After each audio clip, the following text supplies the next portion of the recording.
Uy, kumusta? Mag-Japan ka ba mula dito sa Pilipinas? Tutulungan kita sa mga kailangan mong gawin para makakuha ng visa papuntang Japan. Una, piliin mo muna kung anong klaseng visa ang kailangan mo. Pupunta ka ba bilang turista, para sa negosyo, bibisita sa pamilya, mag-aaral o magtatrabaho? Iba-iba ang requirements ng bawat uri ng visa. Sunod, kailangan mong puna ng application form. Makukuha mo ito sa website ng Embassy of Japan o sa mga accredited na travel agency.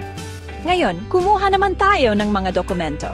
Para sa tourist visa, kailangan mo ng passport na valid pa at least 6 months bago mag-expire.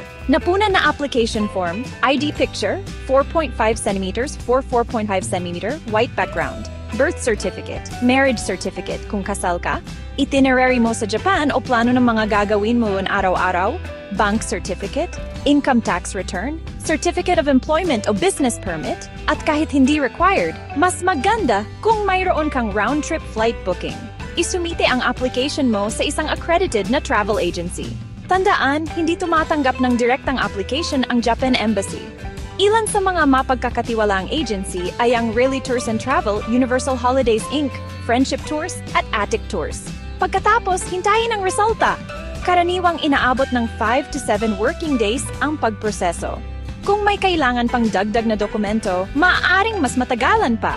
Kapag na-approve na, makukuha mo na ang passport mo, kasama ang Japan visa. Pwede ka nang mag-book ng flight at mag-impake. Balak mo bang magtrabaho o mag-aral sa Japan? May mga karagdagang requirements ka pang kailangan tulad ng Certificate of Eligibility mula sa sponsor mo sa Japan. Handa ka na bang mag-explore o magtrabaho sa Japan? Mag-iwan ng mga tanong sa comment section sa ibaba. Kita-kits sa susunod at good luck sa Japan adventure mo!